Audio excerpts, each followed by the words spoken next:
Hey everyone, welcome back to Corporate Decoder, the place where we try to make sense of all the financial jargon that corporations throw at us. And let me tell you, PTC Incorporated has some interesting numbers to unpack this time. Get ready for a deep dive into their latest annual report because we're about to see if their business is booming or just bluffing. And before we dive in, if you love getting clear, no-nonsense insights from these filings, make sure you hit that subscribe button. We also have a Discord community linked in the description below where we break down these reports even further. Alright, let's get straight to it. We're looking at PTC Incorporated's annual report for the fiscal year ending the 30th of September 2025. This is essentially their yearly checkup on how they performed financially, and it gives us a great look under the hood. First off, let's talk about their stock. It trades on the Nasdaq under the ticker symbol PTC on the 19th of November 2025. They had over 119 million shares outstanding. They recently repurchased some shares, buying back over 350,000 shares in the last quarter of 2025. This is often a sign that a company believes its stock is undervalued, or it is a way to return cash to shareholders. The big picture is they authorized up to $2 billion for stock repurchases through late 2027.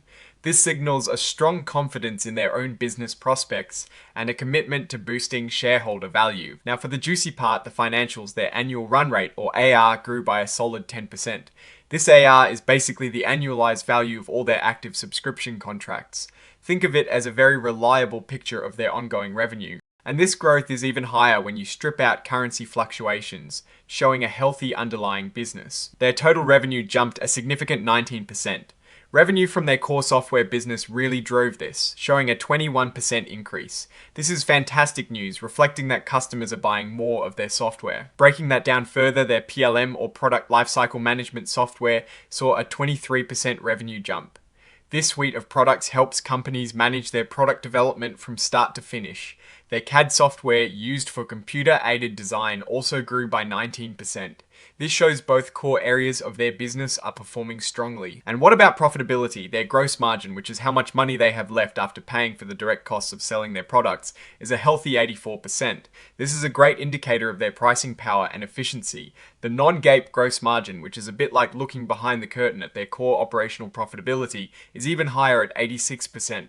This suggests that the items they adjust for, like stock-based compensation, are significant but don't reflect the day-to-day running of the business. Their operating income, the profit from their main business operations before interest and taxes, surged by a massive 67%.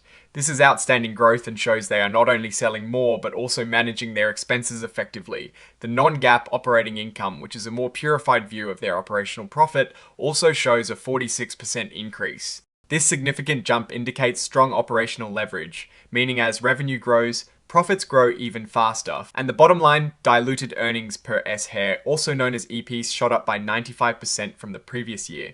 This is a huge leap and means each share of their stock is now worth significantly more in terms of the company's profit.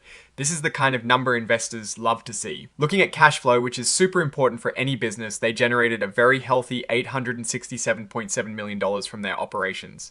This is a 16% increase, showing they are converting their profits into real cash, and their free cash flow, which is the cash they have left after investing in their business, also grew by 16% to over $850 million. This strong cash generation is a testament to their subscription-based model, which brings in predictable revenue. Now let's glance at their debt. As of the 30th of September 2025, their total debt was around $1.2 billion. This is down from over $1.7 billion the prior year, which is a positive trend. They've been paying down their debt, which strengthens their financial position. Of course, no company is without its risks, and PTC is no exception. They're facing intense competition in the fast-moving software market. If they can't keep innovating and offering competitive products, they could lose market share. Cybersecurity is another big one. With so much data and cloud services involved, a security breach could be very damaging to their reputation and finances. They also rely heavily on partners and third-party cloud providers, so any disruption there could cause problems. Plus, attracting and retaining skilled employees is always a challenge in the tech industry, and their business is also tied to the health of the manufacturing sector. Now, for a bit of accounting nuance, PTC has a complex revenue recognition process, especially with bundled software and services. The auditors noted that identifying distinct performance obligations, meaning figuring out what parts of a contract are separate revenue generating items, involves significant judgment. This means management has a lot of say in how and when they recognize revenue, which can sometimes create question marks if not handled transparently. Here is a significant development. They've agreed to sell their Kepware and ThingWorx businesses to private equity firm TPG for up to $725 million. This move is expected to happen in the first half of 2026. The plan is to use the proceeds to buy back shares, aligning with their strategy of returning excess cash to shareholders. This divestiture suggests a strategic shift, perhaps focusing more intensely on their core PLM and CAD offerings. Let's look at their goodwill, which represents the premium paid in past acquisitions. It stands at a hefty $3.49 billion. This is a big number and means they've spent a lot acquiring other companies over the years. While goodwill isn't amortized, it is tested annually for impairment. The good news is, they've completed their annual impairment test for goodwill and found no issues, currently considering it sound. Finally, let's touch on their pension plans. They have some international defined benefit pension plans. The total estimated future benefit payments over the next 10 years are about $59 million. While this is a company obligation, it seems well managed and does not appear to be a significant financial strain. So, what is the verdict on PTC Incorporated? They're showing impressive financial growth, particularly in revenue and profitability, driven by their strong recurring revenue model and successful product segments like PLM and CAD. Their cash flow is robust and they're actively managing their debt. The divestiture of Kepware and ThingWorx signals a potential sharpening of their strategic focus.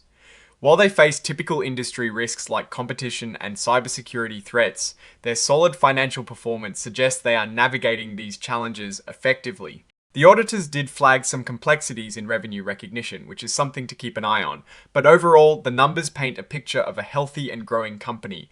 That is our deep dive into PTC Incorporated's 2025 annual report.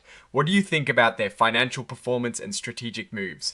Let us know your thoughts in the comments below. If you found this breakdown helpful, please hit that like button and subscribe for more corporate financial analysis. And don't forget to join our Discord community linked in the description for even more in-depth discussions. Thanks for watching, and we'll see you in the next video.